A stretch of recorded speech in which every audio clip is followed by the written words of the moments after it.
welcome to the Deep Dive. Today we're navigating a really critical and often sensitive area, understanding when criticism of Israel, might actually cross the line into anti-Semitism. Yeah. It feels like a particularly urgent conversation right now with everything going on and all the discussion around the Israeli-Palestinian conflict. Exactly. And to help us get a clearer picture, we've pulled together some important resources. We'll be looking quite a bit at the American Jewish Committee, the AJC, and also the Institute for National Security Studies, or INSS. Okay. They both offer some, really useful frameworks and examples, real-world stuff to help understand the nuances. Right. And we've also got a fascinating look into Hamas's ideology from a Reddit discussion, actually, plus some tough insights from hostages, and the perspective of the JFCS Holocaust Center, too. So our goal for you, the listener, especially if you're trying to really get your head around this complex topic without, getting totally swamped by it all, is to pull out the most crucial insights. We want to help you get a sharper sense of how to tell the difference between, say, legitimate criticism of government actions and actual expressions of anti-Semitism. Those aha moments, hopefully. Yeah, exactly. Okay, so to get started, where do we even begin? How do we define anti-Semitism in this whole context? Well, a good starting point, a foundational one, is the working definition from the International Holocaust Remembrance Alliance, the IHRA. Okay, the IHRA. Right.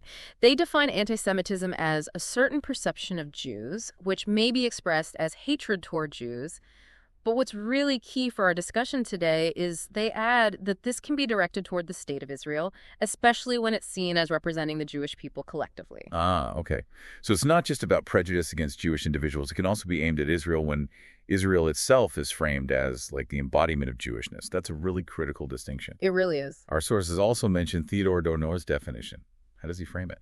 Adorno, he talked about anti-Semitism involving stereotyped negative opinions describing the Jews as threatening, immoral, and categorically different from non-Jews. Right. Threatening, immoral, different. Exactly. And he also stressed how this prejudice could fuel discrimination, hostile attitudes, urging various forms of restriction, exclusion, and suppression to solve the so-called Jewish problem.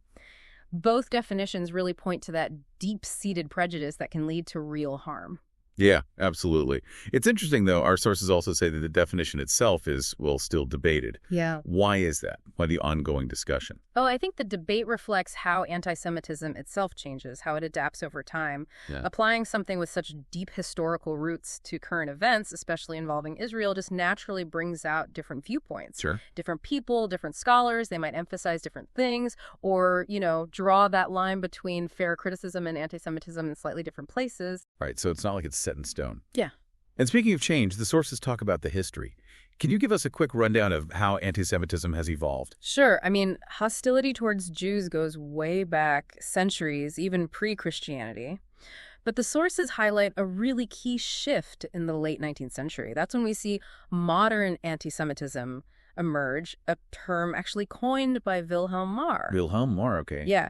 And this was a move away from purely religious hatred towards ideas more rooted in, race and extreme nationalism. So less about belief, more about perceived inherent traits. Exactly. A really fundamental change in how the prejudice was justified. And then, of course, the Nazis took this to just a horrific, unimaginable level. Absolutely. The historian Saul Friedlander called the Nazi version redemptive anti-Semitism. They saw Jews as this absolute evil that had to be wiped out for humanity's sake. It's terrifying. That was the engine behind the Holocaust. Just devastating. Yeah. So bringing it to today, the sources talk about new anti-Semitism and how it connects to anti-Israel feelings. What's the core idea there? The basic idea behind new anti-Semitism is that many of the old traditional anti-Jewish stereotypes and prejudices are now being redirected, kind of mapped onto the state of Israel. Okay. Now, of course, criticizing Israeli government policies is legitimate, just like with any other country, but it crosses into anti-Semitism when that criticism uses tropes, historical anti-Jewish ideas, to demonize Israel, or when it holds all Jewish people responsible for what the Israeli government does. That seems like the crucial point. Criticizing policy versus attacking a whole group using old hateful ideas. The AJC guidelines actually give some very specific examples of this, don't they? Let's maybe walk through some. The first one is holding Jews accountable. Right. This taps into that really old anti-Semitic idea, blaming Jews everywhere for the actions of the Israeli state. Yeah. The AJC gives this chilling example from LA back in May 2021. Yeah, I remember reading about that. A mob, reportedly wearing stuff associated with Hamas, went into a restaurant asking diners, "Are you Jewish?" And then they attacked them, chanting things like "Death to Jews" and "Free Palestine." It really is. It shows exactly how criticizing a government can be twisted to target people just based on their identity. Collective punishment, essentially. Yeah, just targeting individuals because they're Jewish. Awful. Yeah. The next AJC point is dual loyalty. What's that about? The dual loyalty charge is the accusation that Jewish citizens, say American Jews or French Jews, aren't truly loyal to their own countries because their real allegiance is supposedly to Israel. Ah, right. The AJC mentions an incident in New York, also May 2021, where a man wearing a yarmulke was attacked, told to go back to Israel. It's this insidious way of saying, you don't really belong here, you're not truly one of us. It's a way of othering people, suggesting they're perpetual foreigners in their own homes because of a connection, real or perceived, to Israel. Another really disturbing one the AJC mentions is evoking the blood libel. Can you explain that, the history and how it pops up now? The blood libel is just this grotesque, false accusation from the Middle Ages claiming Jews murder Christian children to use their blood in rituals. It's horrific. Unbelievable that people believe that. And tragically, that same trope, that same kind of accusation, sometimes resurfaces today in the context of the conflict, with claims made against Israelis concerning Palestinian children, sometimes even suggesting Israelis intentionally harm children for some evil purpose. It's a direct echo of that ancient, vicious lie. It's staggering to see these ancient hatreds recycled. The next one, relitigating deicide. Also sounds historical. What's that connection? Yeah, deicide is the false charge that Jews collectively were responsible for killing Jesus. Even though major Christian denominations, including the Catholic Church, have officially rejected this ages ago, anti-Semites still drag it out. Still use it. Absolutely. The AJC points to a sign seen in Miami, Jesus was Palestinian and you killed him too. It's just historically wrong on multiple levels, and it directly weaponizes that old anti-Semitic accusation. So these old, completely debunked ideas get twisted and reused in the context of modern conflict. Okay, another phrase we hear a lot, from the river to the sea, Palestine will be free. Why is that often seen as anti-Semitic? Well, geographically, the land between the Jordan River and the Mediterranean Sea encompasses all of Israel, plus the West Bank and Gaza. So while some might see it as just a call for Palestinian freedom, for many others, including many Jews and supporters of Israel, it sounds like a call for the elimination of the state of Israel itself. Because it covers the whole territory where Israel currently exists. Exactly. The AJC mentions this slogan being chanted in San Francisco in May 2021. The concern isn't about advocating for Palestinian rights, but that this specific phrase implies erasing Israel, not coexistence. Right. It implies a future where Israel doesn't exist in that space. Okay, next point. Zionism is racism. We hear this one a lot, too.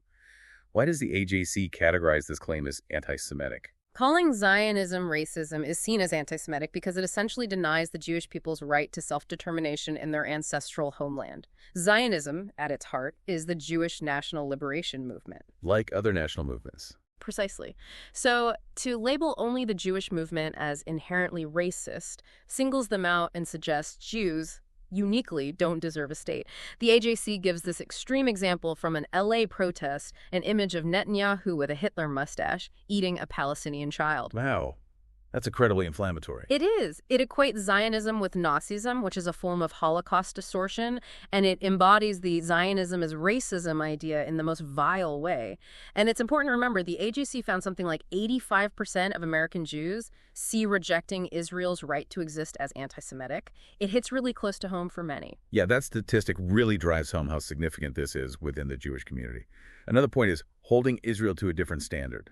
What does that mean in practice? It means criticizing or demanding things of Israel that you wouldn't demand of other democratic countries facing similar situations. Like a double standard. Exactly. For instance, expecting Israel not to defend itself against rocket attacks, while maybe overlooking the actions of groups like Hamas who initiate attacks from civilian areas. Our sources point out that blaming Israel solely for casualties in Gaza, without acknowledging Hamas's documented strategy of embedding in civilian areas or using human shields, is a clear example of this double standard. Right. Ignoring the context or the actions of the other side. The AJC also talks about Holocaust denial or distortion in this context.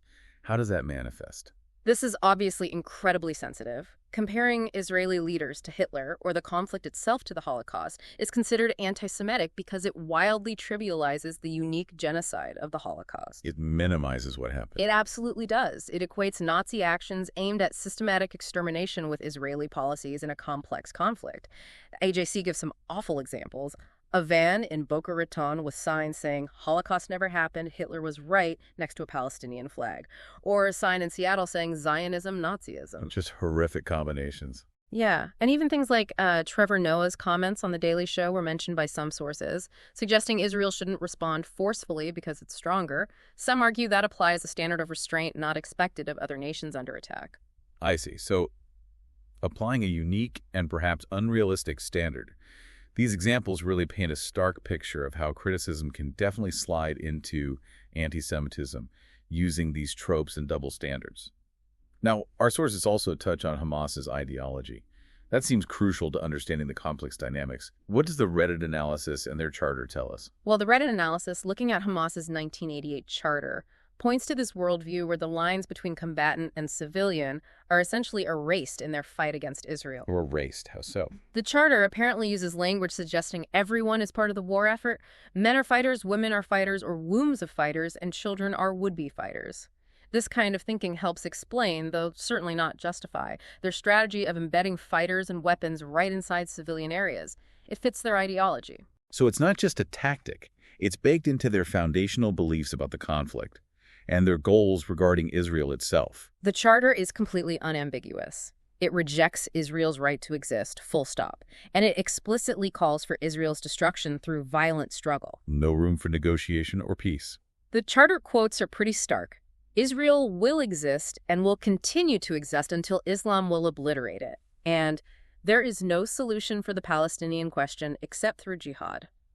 It dismisses peaceful solutions or conferences as pointless. It's a fundamentally rejectionist stance. That's incredibly hardline. It really highlights the immense difficulty in finding peaceful paths forward when one side's charter calls for the other's obliteration. The Reddit analysis also mentioned Hamas's propaganda. Yeah, it draws an interesting contrast with groups like ISIS. Where ISIS often used graphic violence in their propaganda, Hamas tends to focus much more on portraying Gazans and themselves as victims. Lots of images of destruction, injured civilians, humanitarian suffering. The argument in the Reddit post is that Hamas kind of cleverly uses international sympathy and humanitarian laws they themselves are accused of breaking to build support and frame themselves as the underdog facing Israeli aggression. It's a really cynical-sounding approach, potentially leveraging humanitarian norms they disregard. Okay, so finally, why is it so important for everyone, not just Jewish people, to recognize when criticism does cross that line into anti-Semitism? Well, the sources really emphasize that anti-Semitism isn't just a Jewish problem. It's fundamentally an attack on core democratic values. Pluralism, tolerance, respect for difference. It affects everyone in a diverse society. Exactly. The INSS source quotes the historian Yehuda Bauer saying anti-Semites are ultimately enemies of the societies they live in because the hatred they sow eventually harms everyone. Want a poison in the system. Right. And the AJC notes how much social media fuels the spread of anti-Semitism today, making media literacy and resources like their Translate Hate glossary really vital tools for everyone to understand these tropes. So recognizing and pushing back against anti-Semitism is really about defending inclusive, fair societies for all. Absolutely. It's about protecting those shared values. We've covered a lot of ground here, really tried to unpack how anti-Semitism shows up in discussions about Israel, looked at some tough examples, and touched on the ideologies involved. Yeah, and just to maybe quickly recap the main takeaways for you, the listener. Criticizing government policies. Normal, necessary in a democracy. But when that criticism uses anti-Jewish stereotypes, blames all Jews for Israeli actions, or denies Jewish self-determination, that's when it veers into anti-Semitism. Right. Understanding the history, recognizing the modern tropes, those are really key skills for navigating these complex, often heated conversations. Definitely. So, on that note, here's something to think about after we wrap up. Considering how deep the roots of anti-Semitism are and how it keeps changing its shape, how can we, as individuals, effectively challenge these harmful ideas, both in our communities and, online, where so much of this plays out. What's our responsibility individually and maybe institutionally to make sure criticism stays focused on actual policies and actions and doesn't just slide into prejudice against a whole group? Something to really mull over. Thanks for joining us for this important deep dive.